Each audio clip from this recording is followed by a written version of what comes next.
আমি যত উপরে উঠি না কেন, আমি যেহেতু একেবারে এমপি পর্যন্ত হয়ে গেছি, এখন এই দেশের সর্বোচ্চ আর একটা ধাপ আছে মন্ত্রী, এরপরে আর নেই।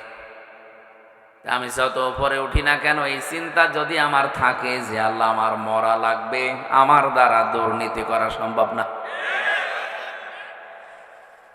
এরপরে আল্লাহ দিয়েছেন লিয়াবলুয়াকুম, লি মানে যেন, তোমাদের সবাইকে আল্লাহ পরীক্ষা করতে চান। আইয়ুকুম, তোমাদের ভেতরে কে আহসানু আমালা, আকসারু আমালা দেয়নি আল্লাহ, যে বেশি বেশি কাজ করে আসতে পারে। আল্লাহ বলেন আমার বেশি কাজ লাগবে না, আমার ভালো কাজ লাগবে। কি কাজ? আমি চাই মানুষ যেন ভালো কাজ করে আসে। পৃথিবীতে যত ভালো কাজের কথা আল্লাহ কোরআনে কারিমে আমাদেরকে শুনিয়েছে, আমাদের আগে মুসা নবীকে, হযরত ঈসা নবীকে দাউদ নবীর মাধ্যমে, আদম নবীকে, শীষ নবীকে, যত নবীকে তার উম্মতদেরকে শুনিয়েছে, সব চাইতে ভালো কাজ কোরআন পড়ে আমি পেয়েছি, জমিন যার বিধান চলবে তার। এটা আমি কি ভুল বললাম? আপনার সূরার 13 নম্বর আয়াত পড়বেন, সূরা আরাফের 54 নম্বর আয়াত পড়বেন, সূরা ইউসুফের 40 নম্বর আয়াত পড়বেন। পুরা কোরআনে এরকম 918 জায়গায় ডাইরেক্ট ইনডাইরেক্ট আমি পেয়েছি। যেহেতু জমিন যার, এখানে বিধান আইন কানুন চলা লাগবে তার। এটা তো ফেরেশতারা এসে চালাবে না, আমাদের চালানো লাগবে। এই চালাতে গেলে কি কি করতে হয়, যে 5টা ধাপ পার করা লাগে। তার ভেতরে 1 নম্বরে আপনাকে দল করা লাগবে। অলতাকুম মিনকুম উম্মাতুন ইয়াদউনা ইলাল খায়র, তোমাদের ভেতরে একটা দল থাকতেই হবে। এখানে 5টা বিষয়ের ভেতরে 1 নম্বরে দল। এখানে যদি আমি দল তৈরি করতে চাই, 1 নম্বরে কাতারবদ্ধ হওয়া লাগবে, কারণ গণনা করে করে আপনাকে আমাদের দলে নেওয়া লাগবে। রব্বুল আলামিন বলেন, পৃথিবীতে যত কাতার মানুষ বানায়, যত কাতার তৈরি করতে পারে, 2টা কাতার আমি আল্লাহর কাছে সবচাইতে প্রিয় এবং আনন্দের। এই 2টা কাতারে যাদেরকে দেখি, তাদের দেখলে আমি আল্লাহর ভালো লাগে, আমার পছন্দ হয় তাদেরকে। কয়টা? আরো জোরে বলেন, আর একবার বলেন। আপনি দেখেন তো কোন কাতারে আছেন, নাকি না বলবো না? বলেন, বললে হবে, মানা লাগবে। 1 নম্বরে কাতারের নাম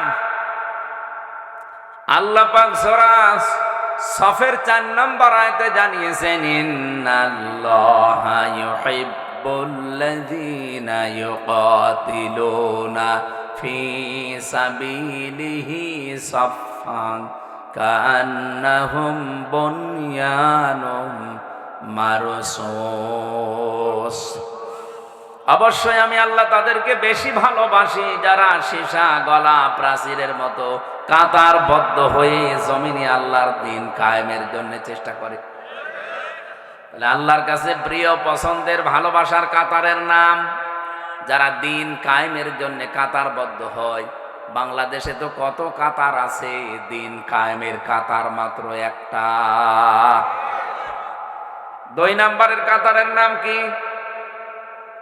এটা আর বলবো, সবই যদি বলে দেবো আপনি কি জানেন।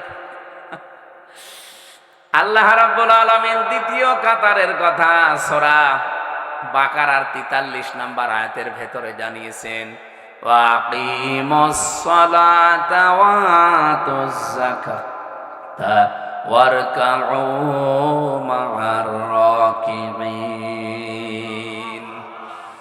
যারা নামাজ কায়েম করে, সম্পদ থাকলে যাকাত দেয়, আর রুকুকারীদের সাথে রুকু করে, তার মানে যারা জামাতবদ্ধ হয়ে কাতারে নামাজ আদায় করে, এই কাতারটা আল্লাহর কাছে খুব প্রিয়। এজন্য কোনো মানুষ যদি নামাজের কাতারে বাঁকা হয়ে দাঁড়ায়, ওরা জামাতের যত গুনাহ হবে সব তার, এমনকি হেদায়েত যেন সে লোকটা না পায়, এজন্য তার অন্তরও আল্লাহ বাঁকা করে দেয়। কত বড় কঠিন কথা কোনদিন চিন্তা করেছেন? কাবা শরীফে, মসজিদে নববীতে যতবার গেছি, যতবার আমি নামাজ পড়েছি, কাবার ইমামেরা এ কথা কমপক্ষে 3 বার বলে, কমপক্ষে 3 বার বলে আরবিতে।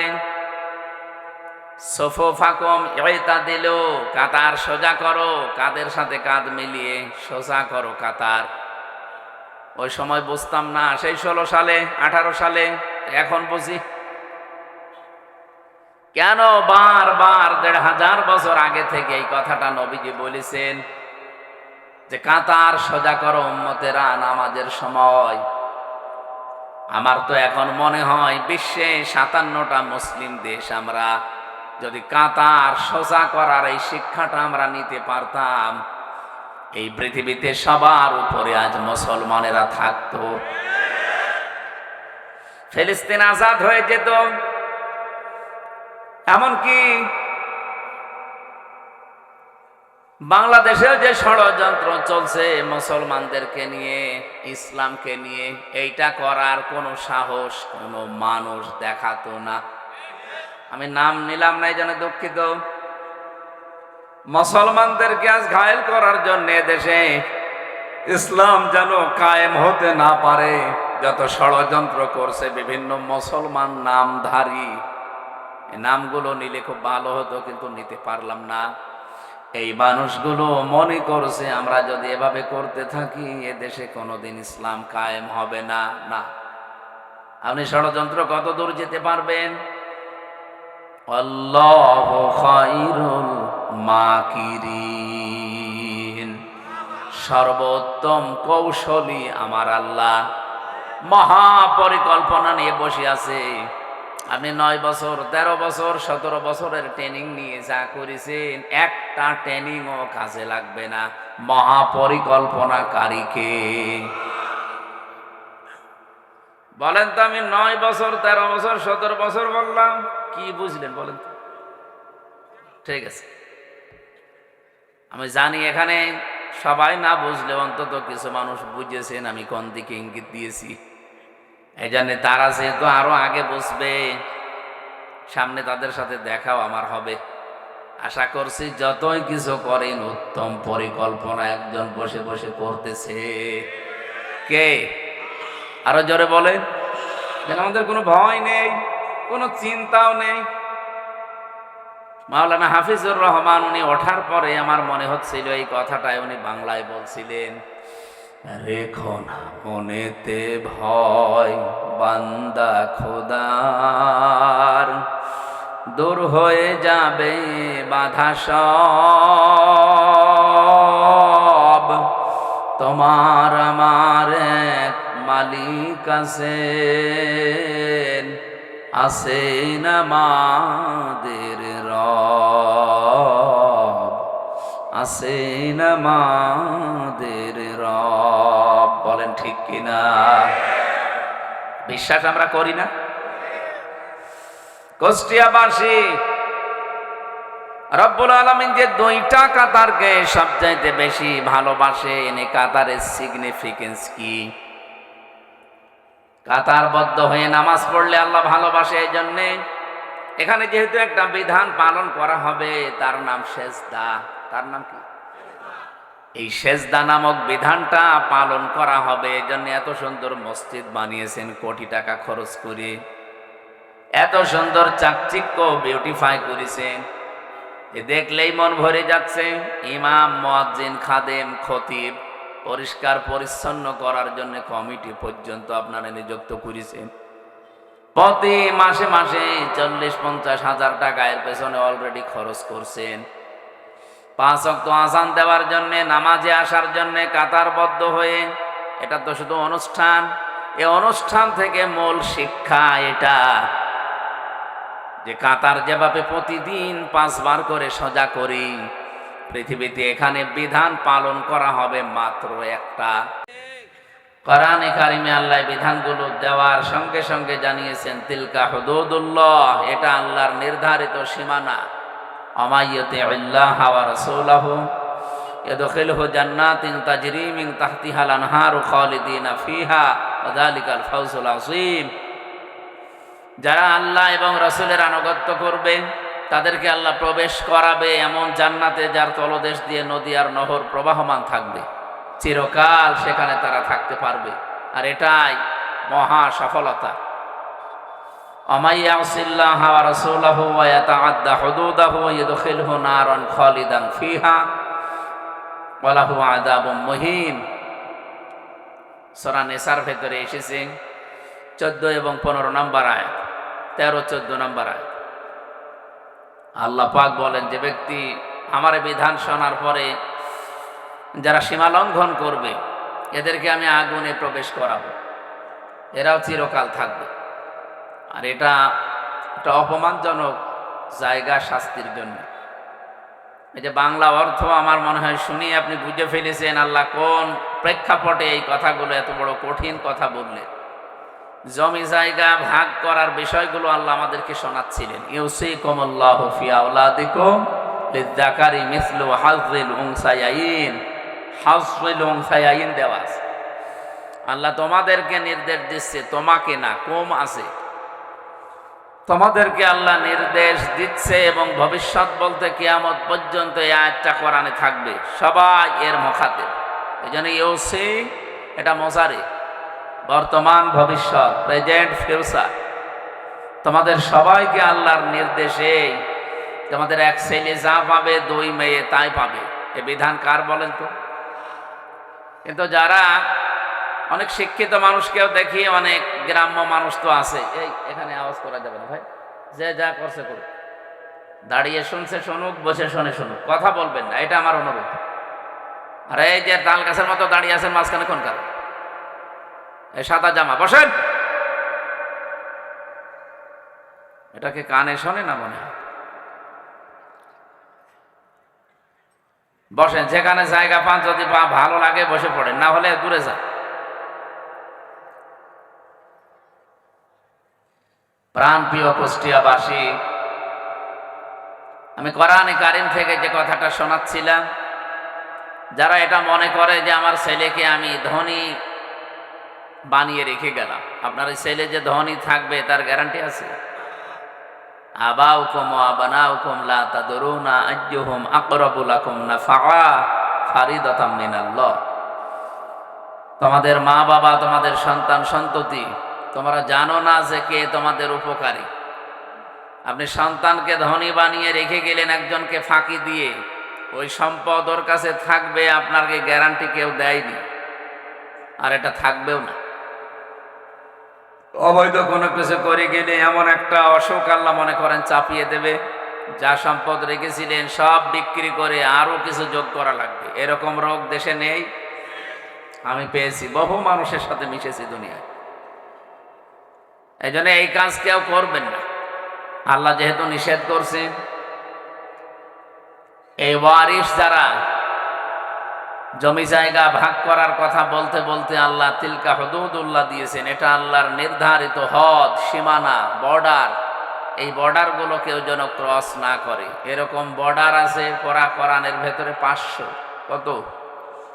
আমাদের বাংলাদেশে বর্ডার কয়টা বলেন তো? আজ দেখি বর্ডার কয়টা? 34টা।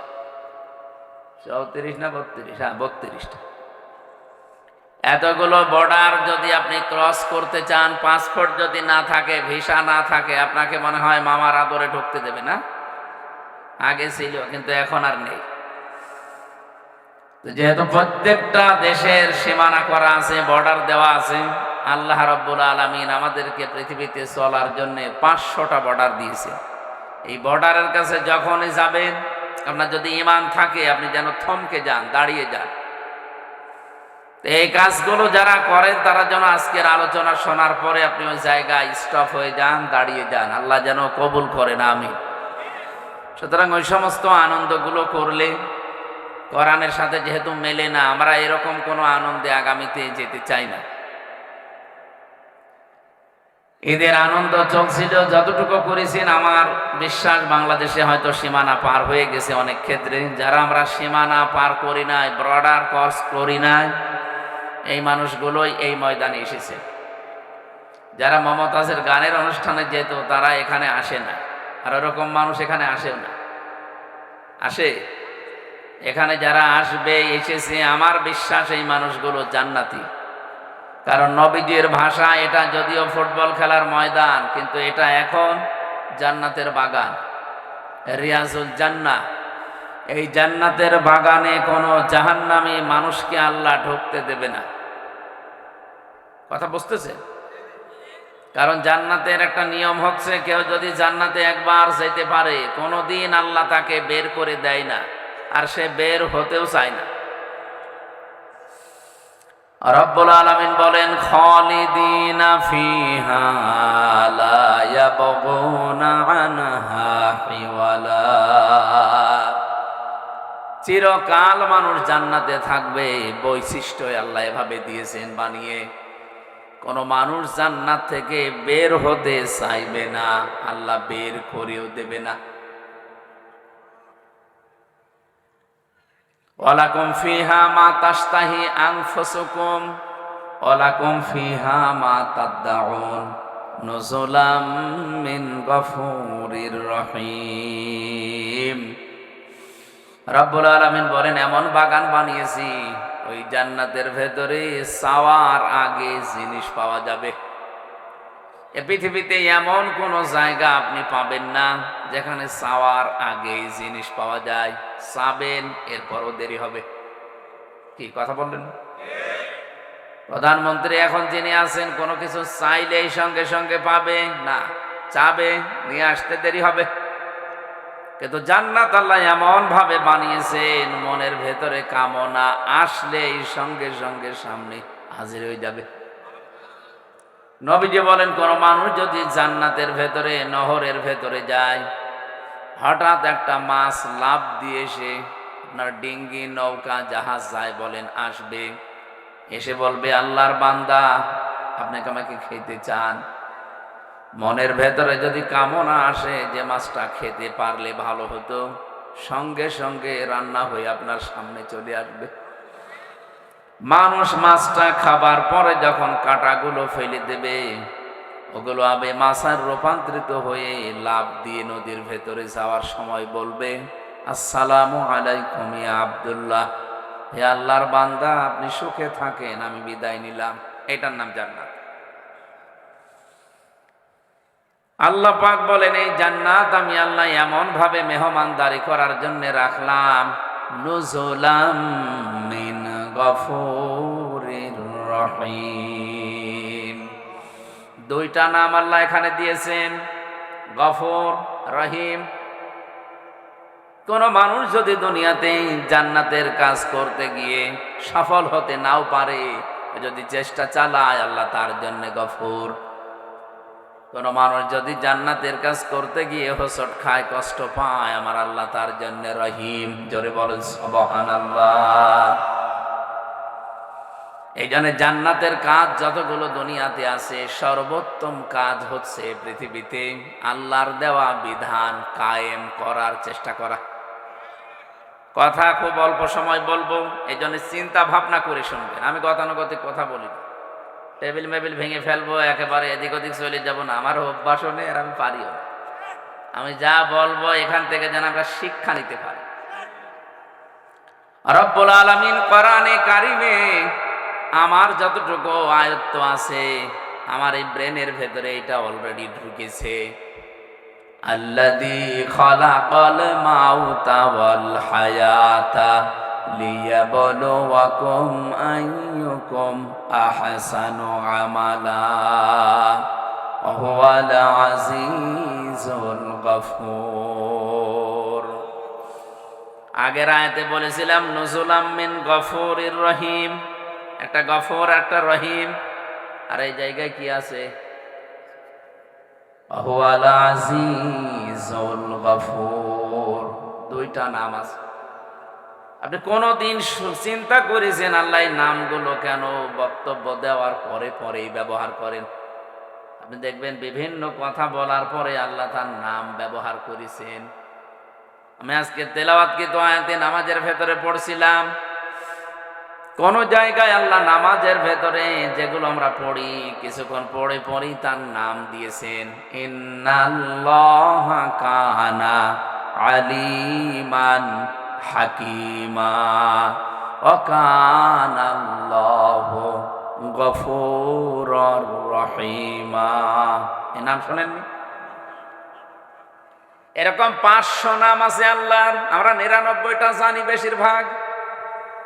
500 নাম আল্লাহ কোরআনে কারিমে এবং অন্যান্য আসমানি কিতাবের ভেতরে ছড়িয়ে রেখেছিলেন। আপনি তাওরাত পড়বেন, ইনজিল দেখবেন, জাবুর দেখবেন, ওই যে 100 সহিফার নাম শোনেন, এগুলোতে ছড়ানো আছে আল্লাহর নাম।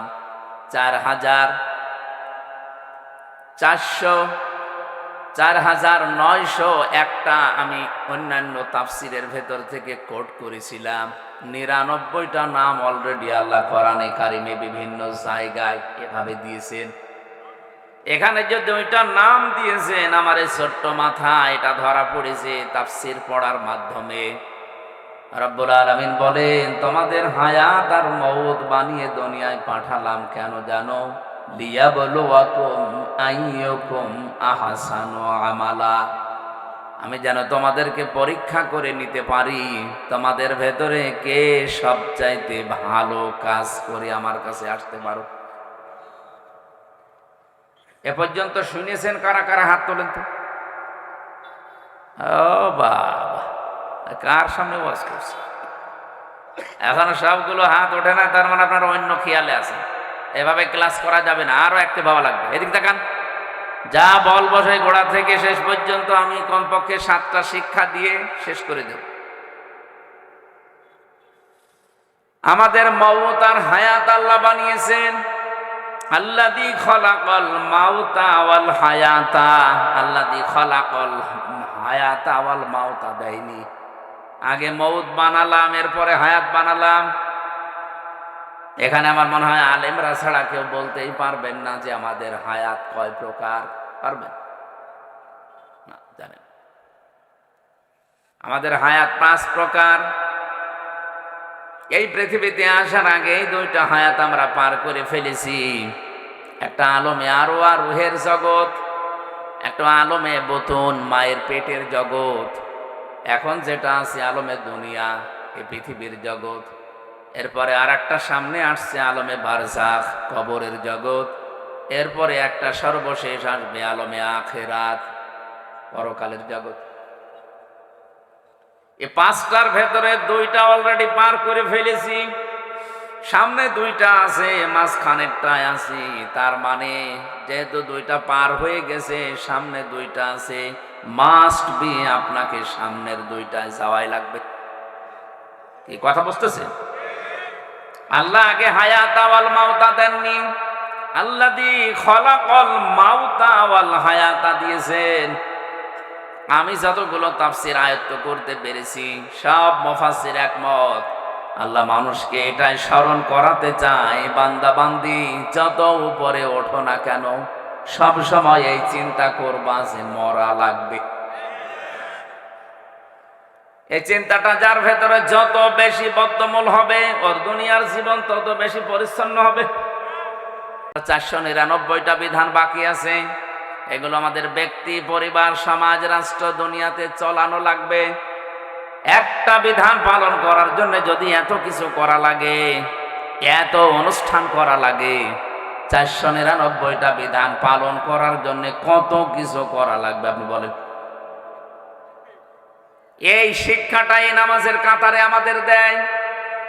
এখানে যেমন সব আমরা এক হয়ে গেছি আল্লাহর একটা বিধান পালন করতে, এখান থেকে বের হয়ে সমাজে, রাষ্ট্রে, পৃথিবীতে যেখানে আমরা যাব, মুসলমান আমরা যারা আল্লাহর বিধানের জন্য সব এভাবে এক হয়ে যাব। এই শিক্ষাটা মানুষ যদি নেয়, তাহলে কাতার আল্লাহর কাছে খুব প্রিয়, পছন্দনীয়। দ্বিতীয় কাতারের নাম যেটা বলেছিলাম প্রথমে, তার নাম দিন কায়েমের যে কাতার। রব্বুল আলামিন বলেন, এটা আমি আল্লাহর কাছে সবচাইতে ভালো কাজ। যালিকুম খায়রুল লাকুম ইন কুনতুম তা'লামুন। এইটাই ভালো কাজ। কে বলছে? বলেন বলেন। আল্লাহ পাক বলেন এইটাই ভালো কাজ যদি তোমরা বোঝো বা জানো। সুতরাং এই কাজে যারা আছে, দিন কায়েমের কাজ করতে গিয়ে, আল্লাহর বিধান জমিনে কায়েম করতে গিয়ে যদি কোনো ভুল ত্রুটি হয়ে যায়, কোনো গোনাহ হয়ে যায়, আল্লাহ বলেন হতাশ হওয়া যাবে না। অহুয়ালা আজিজুল গফুর, দুইটা নাম দিলাম আমি, একদিকে আজিজ আর একদিকে গফুর। এই পৃথিবীতে আমার বিধান যারা কায়েম করার জন্য, প্রতিষ্ঠা করার জন্য চেষ্টা করবে না, কাজ করবে না, এদের জন্য আমি আজিজ। ওরা যদি মনে করে কিছুই তো হয় না, কিছু হবে না, না, আমি কিন্তু আজিজ। আমার ধরা বড় শক্ত ধরা। যারাই দিনের জন্য কিছু করে নাই, দিনে জমিনে কায়েম হবে, প্রতিষ্ঠা হবে, এর জন্য যাদের কোনো পরিশ্রম নেই, প্রচেষ্টা নেই, কোনো চেষ্টা করে নাই, কাজ করে নাই, আল্লাহ তাদেরকে ধরেছে বড় শক্ত করে। কারণ তার নাম প্রথমেই তিনি দিয়েছেন আজিজ। কি দিয়েছেন? নামটা শুনলেই মনে হচ্ছে শক্ত কিছু হবে। আজিজ মানে মহাপরাক্রমশালী। 2 নম্বরে আল্লাহ গফুর দিয়েছেন। আমি তো কিছু মানুষকে দেখতে পাচ্ছি তারা নিস্তব্ধ ভাবে কথাগুলো বোঝার জন্য শুনতেছেন। কোন শব্দ যদি কেউ বোঝার জন্য চেষ্টা চালায়, 500 রাকাত নফল নামাজ পড়ার সওয়াব হয়। কিছু মানুষকে আমি টের পাচ্ছি, আপনারা শুনতেছেন, বোঝারও চেষ্টায় আছেন। রব্বুল আলামিন বলেন, এই দিন কায়েমের কাজ করতে গিয়ে যদি কোনো ঝামেলা হয়, জীবনে বাধা প্রাপ্ত হও, পৃথিবীতে হয়তো ভুল ত্রুটি হয়ে যেতে পারে, গোনাও হয়ে যেতে পারে, আমি আল্লাহ পাক ঘোষণা দিলাম আমি গফুর, আমি মাফ করে দেব। কি বুঝলেন এতক্ষণ পর্যন্ত? যা বললাম তার সামারাইজ। এ পৃথিবীতে সবচাইতে বড় ভালো কাজ আমার আল্লাহর কাছে জমিনে তার বিধানটা পালন করার জন্য চেষ্টা করা, কায়েম করার জন্য চেষ্টা করা। আমরা এখানে যারা এসেছি আল্লাহর বিধান জানবো, এরপরে মানবো, বাস্তবায়ন করব, এইটাই আমাদের নিয়ত। কথা বলেন, কথা বলেন। এই নিয়ত নিয়ে যারা বসে আছেন জান্নাতের এই বাগানে, জীবনেও কোনোদিন আল্লাহ আপনাকে আর জাহান্নামে দেবে না যদি আপনি নিজে যেতে না চান। প্রশ্ন আসতে পারে, নিজে যেতে না চান মানে? হযরত ইদ্রিস নবী আলাইহিস সালাম, উনি অনেক সালিলুল কদর একজন নবী ছিলেন। আযকুর ফিল কিতাবি ইদ্রিস ইন্নাহু কানা সিদ্দীকান নাবিয়্যা। আল্লাহ বলেন, স্মরণ করো ইদ্রিস নবীর কথা, আমার কিতাবের ভেতরে তাকে আমি বর্ণনা দিয়েছি। তিনি একদিকে সত্যবাদী আর একদিকে তিনি নবী ছিলেন। হযরতে ফেরেশতা আজরাইল একবার ডাক দিয়ে বলে, রব্বুল আলামিন, আমার তো জীবনের বহু আশা তুমি পূরণ করে দিয়েছো, এই একটা মাত্র আশা আমার বাকি আছে। তোমার নবী ইদ্রিসকে আমার খুব ভালো লাগে, তুমি যদি অনুমতি দাও আমি তার সাথে বন্ধুত্ব করতে চাই। আল্লাহ পাক বলেন, ঠিক আছে, অনুমতি দিলাম, গিয়ে দেখো, চেষ্টা করে। উনি এসে বললেন, আমি আজরাইল আপনার সাথে বন্ধুত্ব করতে চাই। বলেন তো, আমাদের সাথে কেউ যদি এই পর্যায়ে আসতো, আগেই রাজি হয়ে যেতাম। এই কথা বলেন না কেন? আমি জেলখানায় থাকাকালীন সুইডেন আসলাম ভাইকে পেয়েছিলাম। সুইডেন আসলাম নাম শুনেছেন? আপনারা চেনেন না? 27 বছর ছেলে আছে, এখন বের হয়েছে। নাম শুনলে বোঝা যাচ্ছে যে লোকটা কিরকম। আমিও প্রথম প্রথম নাম শুনতাম আর মনে মনে ভাবতাম যে কবে দেখা হবে। হঠাৎ করে একদিন ফাঁসির কন্ডেম ছেলে রাতের বেলায় এসে বলছে, হুজুর আসসালামু আলাইকুম। কে আপনি? তো দেখি না এর আগে। একটা মাসলা জিজ্ঞাসা করতে এসেছি। বলেন। ওনার স্ত্রীর সম্পর্কে একটা মাসলা আমার জিজ্ঞাসা করলো। বললাম, আমি কিছু সাধারণ কেউ। মনের ভেতরে খটকা যে বিকাল 5টার পরে তো সব বন্ধ করে দেয় গেট, কারো দরজা তো খোলা থাকার কথা না, অন্তত যারা দায়িত্বে আছে তারা বাদ দিয়ে। এ আল্লাহর ওলি কি এ সাধারণ পোশাক পরে রাতের বেলা এসেছে। আমি আমার কৌতূহল থেকে জিজ্ঞাসা করেছি যে কে আপনি? আমারে বলছে আমি সুইডেন আসলাম। ওরে বাপ! বলেন ভাই, কি করা লাগবে, কত মাসলা লাগবে, সব আমি দিয়ে দিচ্ছি। চেহারার দিকে তাকিয়ে দেখি সত্যি পরে দেখলেই মানুষ কমপক্ষে যাদের হাট দুর্বল ও 2-1 গ্লাস পানি খাওয়া লাগবে, সেই রকম লম্বা, সেই রকম ভয়ঙ্কর চেহারা। এই মানুষ আসলে আমি দেখেন কন্ডেম সেলের ভেতরে আমার তালা লাগানো, এরপরও আমি ভয়ে বসা থেকে শোয়া ছিলাম, শোয়া থেকে বসে এরপরে দাঁড়িয়ে গেছি, বলছি কত মাসলা লাগবে বলেন, সব ফ্রি। অথচ ফেরেশতা আজরাইল এসেছে সরাসরি বন্ধুত্বের অফার দিচ্ছে। হযরত ইদ্রিস তো একবারে রাজি হয়ে যাওয়ার কথা। উনি বললেন, ফেরেশতা আমি যার তার সাথে বন্ধুত্ব করি না, কারণ বিষয়টা দুনিয়ার সাথে সম্পৃক্ত না। এই পৃথিবীতে যার সাথে যার বন্ধুত্ব হবে, সম্পর্ক বেশি গাঢ় হবে, কিয়ামতের দিন আল্লাহ তার সাথে তাকে তুলবে। আমরা কিয়ামতের অনেক বর্ণনা কোরআনে কারিমে পড়েছি। বহু মানুষ আমাদেরকে ধোঁকাও দিয়েছে যে বিভিন্ন পীর সাহেবরা নাকি লক্ষ লক্ষ মুরিদ নিয়ে কিয়ামতে মিছিল করতে করতে আসবে। এটা বানানো কথা ভাই। কিয়ামতের ময়দানে আপনাকে আল্লাহর কাছে যাওয়া লাগবে হিসাব দেওয়ার জন্য, একা একা। কয়জন? এটাকে আমি বানিয়ে বললাম। অকুল্লুহুম আতিহি ইয়াউমাল কিয়ামাতি ফারদা। সূরা মরিয়মের ভেতরে আছে 95 নম্বর আয়াত। আল্লাহ পাক বলেন কিয়ামতের দিন প্রতিটি মানুষকে আল্লাহর কাছে যাওয়া লাগবে হিসাব দেওয়ার জন্য, একা একা। আপনি কোথায় পেলেন যে পীর সাহেবেরা লক্ষ মানুষ নিয়ে মিছিল করতে করতে যাবে? বলেন। এই কোরআনের আয়াতের সাথে যেহেতু মেলে না, সুতরাং আপনার এই পীর বলেন, এই বুজুর্গ বলেন, এই মিথ্যাবাদী। আমার কথাও যদি কোরআনের কোন আয়াতের সাথে না মেলে, বুঝবেন যে না, আমার কথাও মিথ্যা, আমিও ভণ্ড। কিয়ামতের বিচারের প্রথম ধাপ যেহেতু এইটা, আপনাকে যাওয়া লাগবে কয়জন করে? আরো জোরে বলেন। তাহলে এর সাথে যাদের টাইম মিলবে না, সে যদি আপনার পীর সাহেব হয়, আজকে থেকে মানবেন, মনে করবেন ওটা এক ধান্দাবাজ, ও আমাদেরকে ধোঁকা দিয়ে বোকা বানিয়ে ওর স্বার্থ সিদ্ধি করতে চায়। এবার আসছে দ্বিতীয় ধাপ। ধাপ হবে কিয়ামতে 3টা। বাংলাদেশে বিচার ব্যবস্থায় যেমন ধাপ আছে 4টা। কয়টা? কি বলেন তো দেখি। এই যে আমাদের কুষ্টিয়ার ম্যাজিস্ট্রেট কোর্ট আছে, এরপরে জজ কোর্ট আছে। এখান থেকে যদি কেউ ভালো রায় না পায়, আরো 2টা কোর্ট আছে ঢাকাতে, একটা হাই কোর্ট, একটা সুপ্রিম কোর্ট। বাংলাদেশের বিচার ব্যবস্থা শ্রেণী বিভাগ কয়টা? 4টা। আল্লাহ পাক কিয়ামতের দিন যে বিচার ব্যবস্থা সাজিয়েছেন, এর ধাপ 3টা। 1 নম্বরে আপনাকে হিসাবের জন্য ডাক দেওয়া হবে, আপনার মা বাবা না, আপনার ভাই বোন না, আপনাকে আল্লাহ ডাকবে স্রেফ একা একা।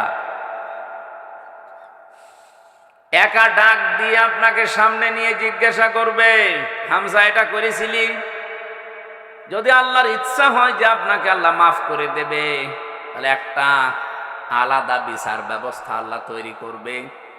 লক্ষ কোটি কোটি মানুষ থেকে আপনাকে আলাদা করে একা চারিদিকে কুদরতের চাদর দিয়ে ঘিরে নেবে। একটা সামিয়ানা দিয়ে আপনাকে ঘিরে সামনে দাঁড় করিয়ে বলবে, হামজা বলতো এই এই কাজ তোর জীবনে ছিল।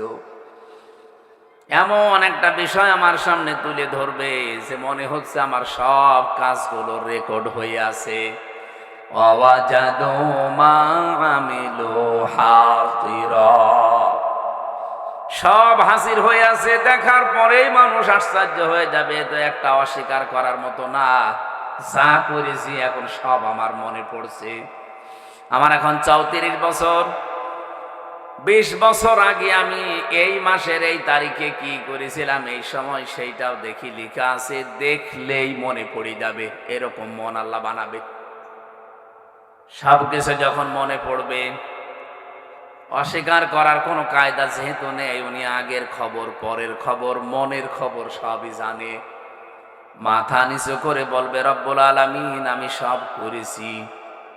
আমার কাকতি মেনতির দিকে, চোখের পানির দিকে তাকিয়ে রব্বুল আলামিন বলেন, আমি যারে মাফ করার ইচ্ছা করব, ওরে বলবো যা মাফ করে দিলাম, কাউকে বলবি না, জান্নাতে চলে যা।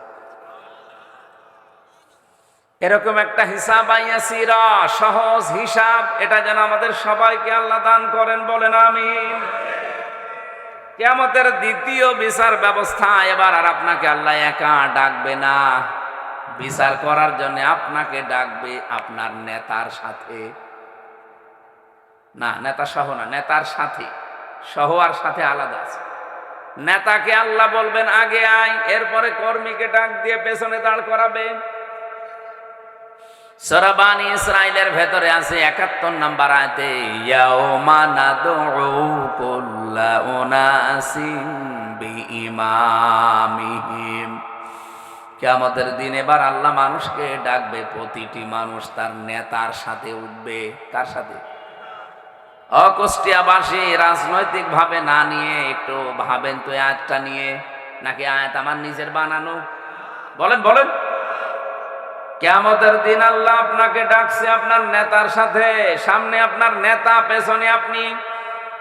আমি জানি বিভিন্ন জায়গায় ভ্যানের ওপরে, সাইকেলের ওপরে, দোকানে বসে, মাসায় বসে, গাড়িতে বসে আপনি শুনছেন, ভালো করে শুনেন। কিয়ামতের দিন আপনাকে নেতা সহ ডাক দিয়ে, সামনে নেতা, পেছনে আপনি। বিবেককে এবার প্রশ্ন করেন, এমন নেতার পেছনে আপনি থাকেন যে সারা জীবনে একটা সত্য কথা বলেছে বলে আপনারও বিশ্বাস হয় না, এরকম নেতা নেই? যেই নেতা সুদের সাথে জড়িত, ঘুষের সাথে জড়িত, চাঁদাবাজির সাথে জড়িত, দখলবাজির সাথে জড়িত, ধর্ষণের সাথে জড়িত, মিথ্যা মামলার সাথে জড়িত, অন্যায়ভাবে রফিকুল্লাহ কালবিকে হত্যার উদ্দেশ্যে মেরে ফেলার নিয়তে মেরেছে, এরকম নেতাও দেশে আছে। এরকম হাজারো নেতা সামনে আসবে, পেছনে থাকবেন আপনি কর্মী। আমার মনে হয় আপনার কি বিশ্বাস হয় এখন যে এই নেতার দিকে তাকিয়ে আল্লাহর কি ভালো লাগবে না রাগ হবে? ওরে দেখে যদি রাগ হয়ে যায় তো আপনার পর্যন্ত তো আল্লাহ যাবে না।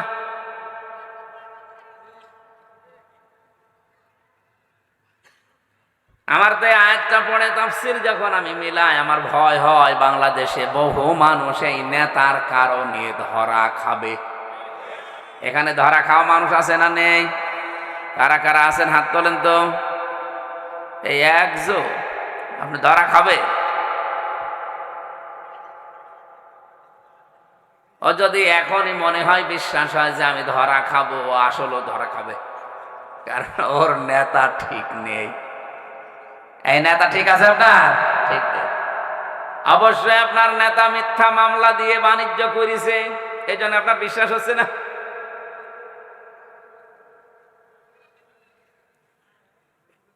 আজ 19 মাস হয়ে গেল, এই 19 মাসের ভেতরে মিথ্যা মামলা দিয়ে বাণিজ্য করে কোটি কোটি টাকার মালিক হয়েছে এরকম নেতা কুষ্টিয়া জেলায় নেই। আমি কি নাম ধরবো? নাম ধরে আমি মার খাই, করুক। এমনকি 17 বছরে অনেকে যা কামাতে পারে না, 19 মাসে অনেকে তার চাইতে বেশি মাল কামিয়েছে। কি বৈধ পথে? সব মিথ্যা মামলা দিয়ে, মিথ্যা সাক্ষী দিয়ে, চাঁদাবাজি, দখলবাজি, আর বাকিগুলো আমি নাই বললাম। এরকম মানুষের সাথে কিয়ামতের দিন যখন আপনি উঠবেন, ওরে দেখে যদি আল্লাহর মেজাজ খারাপ হয়ে যায় তে আপনাকে তো এক থাপ্পড় দেবে। কিয়ামতের দিনের জন্য দ্বিতীয় সিস্টেম এইটা, আপনি আর একা উঠবেন না, এবার আপনার নেতার সাথে উঠবেন। আপনাকে আমি সতর্ক করলাম, এখন কি করবেন আপনার বিবেক যা বলে মেনে নেন। আপনি এখন নেতা পাল্টাবেন না, ওইটার সাথেই থাকবেন। দেখেন অবশ্যই থাকবো, থাকেন, থাকবে। 3 নাম্বারটা বলি নাকি? এটা কি বেশি সময় বসে আছে মনে হয়? মারা গেছে। সুবহানাল্লাহ আলহামদুলিল্লাহ লা ইলাহা ইল্লাল্লাহ, সুবহানাল্লাহ আলহামদুলিল্লাহ লা ইলাহা ইল্লাল্লাহ লা ইলাহা ইল্লাল্লাহ মুহাম্মাদুর রাসূলুল্লাহ। এই ভাই উঠে চলে যাচ্ছেন মানে? আমি কি নিজের স্বার্থে কথা বলছি? আমি আপনাকে বাঁচাতে এসেছি। কিয়ামতের দিন এটা হবে আমি জেনেছি কোরআন থেকে, আপনি জানেন না তাই জানালাম। এরপরও যদি আপনি ওই লাইনে থাকেন আপনাকে আমি একটু ঠেলা দিয়ে যান। তৃতীয় যে সিস্টেম, এবার আর আপনি একা না, নেতা না, এবার উঠবেন সবাইকে নিয়ে। সবার সামনে আল্লাহ দাঁড় করিয়ে আপনার বিচার করার জন্য প্রথমে মুখের ওপরে, এরপরে হাতের মুখের ওপরে সেলাই লাগিয়ে হাত দিয়ে পা দিয়ে আপনার বিভিন্ন অঙ্গ প্রত্যঙ্গ দিয়ে কথা বলাবে। সূরা ইয়াসিনের 65 নম্বর আয়াতে আল্লাহ আমাদেরকে স্মরণ করিয়েছেন, আল-ইয়াওমা নাখতিমু আলা আফওয়াহিহিম ওয়া তুকাল্লিমুনা আইদিহিম ওয়া তাশহাদু আরজুলুহুম বিমা কানু ইয়াকসিবুন। বলেন আল্লাহু আকবার। কুষ্টিয়াবাসী বড় আবেগ নিয়ে, ভালোবাসা নিয়ে কথা বলছি আপনাদের সামনে। আমি নিজেও আছি এই আলোচনার ভেতরে। কিয়ামতের দিন সত্যিই কিন্তু আমরা অনেকেই ধরা খাবো। হযরত ইদ্রিস নবী এইটা খেয়াল করে বলেছিলেন, ফেরেশতা আমি যার তার সাথে বন্ধুত্ব করি না। তা আপনি যখন এসেছেন আপনার সাথে আমি বন্ধুত্ব করব, তবে আমার শর্ত 3টা। 1 নম্বরে আমি এখন মরতে চাই, এখনই আপনি আমাকে মেরে ফেলবেন, এরপরে আবার আমার জীবন ফিরিয়ে দেবেন, কারণ আপনি তো মানুষকে মেরে ফেলেন, জান কবজের দায়িত্ব তো আপনার। ফেরেশতা ফিরে গেলেন আল্লাহর কাছে, ডাক দিয়ে বলে, রব্বুল আলামিন, নবী মনে করে গিয়েছিলাম, মনে করছিলাম ভালো মানুষ, এখন দেখছি ভেজাল, তো মরতে চাই। আল্লাহ বলেন ঠিক আছে মেরে ফেলো। ইদ্রিস নবী বললেন, ফেরেশতা আমি জানি, আমি আল্লাহর কথাগুলো আমার জানা আছে। ওয়াজাতে সাকারাতুল মাউতি বিল হক যালিকা মা কুনতা মিনহু তাহিদ। এই পৃথিবীর সব কিছু মিথ্যা হতে পারে, কিন্তু মরণের যন্ত্রণা হক, এটা সত্য। সুতরাং আমার 1 নাম্বার শর্ত, আমি মরতে চাই। কেমন যন্ত্রণা হয় মরলে ওটা আমি দেখব। হযরতে আজরাইল জান কবজ করে নিলেন, আবার জানটা তার ভেতরে ফিরিয়ে দিলেন। হাদিসে আমি তাফসীরের কিতাবে পড়েছি, হযরতে ইদ্রিস নবী শক করে মৃত্যুবরণ করেছিলেন। তার এই শকের মরণে কেমন কষ্ট হয়েছিল জানেন? একটা জীবিত ছাগলকে জিন্দা অবস্থায় চামড়া ছিলে লবণ দিলে যেমন কষ্ট হয়, এরকম কষ্ট হয়েছিল। তাও তো তিনি মরণের যন্ত্রণা দেখতে চেয়েছিলেন শক করে। তার এই শকের মরণে যদি এই হয়, আমরা যারা মরতে চাই না আমাদের কোনো কষ্ট হবে না। 2 নম্বরে আপনি আমাকে জাহান্নাম দেখাবেন।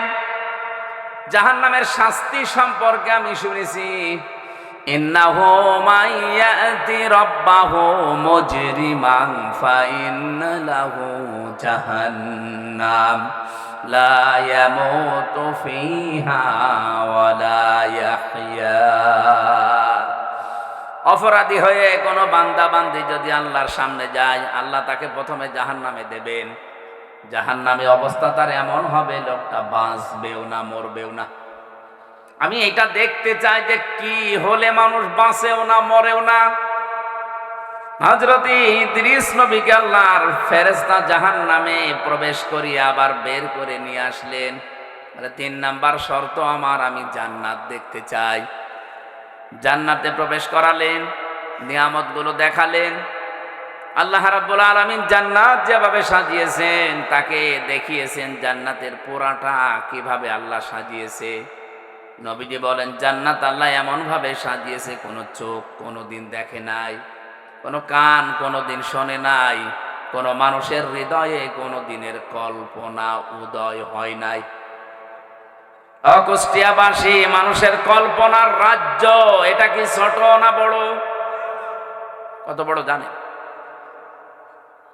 আমি যদি এখন কল্পনা করি এই ময়দানে আমি 10তলা বিল্ডিং এর মালিক হব, কল্পনা করলে হয়ে যাবে? এর জন্য কত কাঠ পড়ে পোড়ানো লাগবে, সময় দেওয়া লাগবে কমপক্ষে 1.5-2 বছর। এরপরে তো টাকা পয়সা খরচ আছে, মিস্ত্রি দেওয়া লাগবে, সিমেন্ট দেওয়া লাগবে, এরপরে কত মাল মশলা আছে, মাটি পরীক্ষা থেকে শুরু করে রংচং করে বিল্ডিংটা আমার হাতে ডেলিভারি দিতে 1.5-2 বছর সময় লাগবে না লাগবে না? কল্পনা করতে সময় লেগেছিল 2 বছর। কত বলেন বলেন? মাত্র 2 সেকেন্ডের কল্পনার বহিঃপ্রকাশ যদি 2 বছর লাগে। আল্লাহ বলেন মুমিনের কল্পনা আমার জান্নাত, ও কল্পনা যা করবে ওইটা জান্নাত। আজ দুনিয়াতে কত মানুষ কল্পনা করে আছে। শেখ হাসিনা তো কল্পনা করেছিল 31 সাল, 41 সাল হয়েছে, কল্পনা পর্যন্ত যেতেও পারে নাই।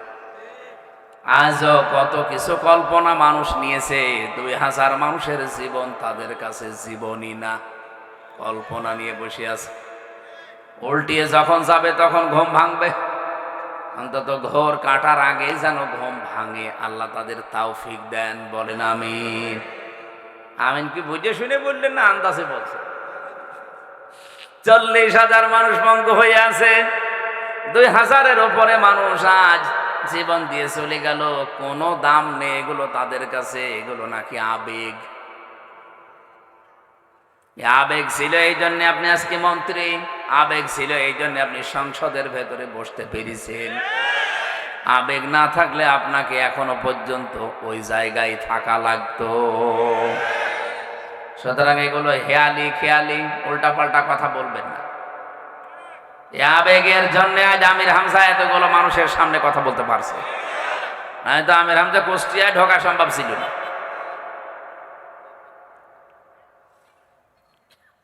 জান্নাত পরিভ্রমণ করছেন, হঠাৎ ফেরেশতা ডাক দিয়ে বলে আল্লাহর নবী চলেন এবার বের হয়ে যায়। হযরতে ইদ্রিস নবী বললেন ফেরেশতা আমি আল্লাহর ঘোষণা জানি, খালিদিনা ফিহা আবাদা। অন্য জায়গায় আমি জানি লা ইয়াবগুনা আনহা হিওয়ালা। আল্লাহ এমন জান্নাতে মানুষকে প্রবেশ করাবে, চিরস্থায়ী করে দেবে, কোনোদিন আল্লাহ বের করে দেবে না। আর ওই লোকটা জান্নাতের নিয়ামত পেয়ে বের হতেও চাইবে না। এত কিছুর ভেতরে থাকার পরে আল্লাহ ঘোষণা দেবেন, লাহুম মা ইয়াশাউনা ফিহা ওয়া লাদাইনা মাজিদ। এখানে যা চাও তাই আছে, কিন্তু আমি আল্লাহর কাছে আরো বেশি আছে। মানুষ হয়রান হয়ে পড়বে যে আর বেশি কি থাকতে পারে। রব্বুল আলামিন 70,000 পর্দানীদের সামনে থেকে সরিয়ে বলবে বান্দা এই যে এইটা আছে, আমি আল্লাহ নিজে আছি। হযরত ইদ্রিস নবী ওই দিন বলেছিলেন আল্লাহর ফেরেশতা ফিরে যান, আমি আর যাব না, কারণ আল্লাহ নিজে জানিয়েছে আমাকে নাকি আর কোনোদিন জান্নাত থেকে বের করবে না। আমাকে আল্লাহ বের করবে না বলে ঘোষণায় দিয়েছেন, কারণ জান্নাতে একবার আসলে আর বের হওয়া লাগে না, আর আমি বের হতেও চাই না, তুমি ডিস্টার্ব করো কেন? হযরত আজরাইল ফেরেশতা বলেছিল রব্বুল আলামিন তোমার নবী ইদ্রিস তো খুব চালাক। আল্লাহ পাক বলেন ফেরেশতা ফিরে আসো, এইটাই আমি ইদ্রিসের কপালে লিখে রেখেছিলাম।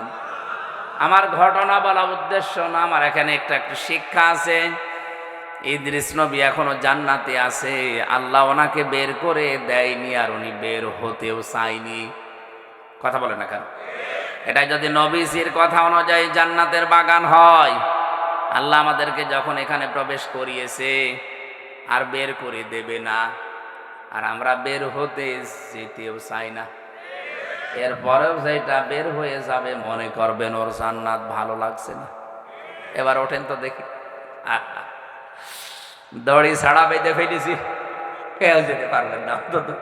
না সারা রাত না, আর 20 মিনিট থাকবেন না, আর গুরুত্বপূর্ণ একটা আয়াত পড়েছি, এই আয়াতকে সামনে নিয়ে কথা বলবেন ইনশাআল্লাহ।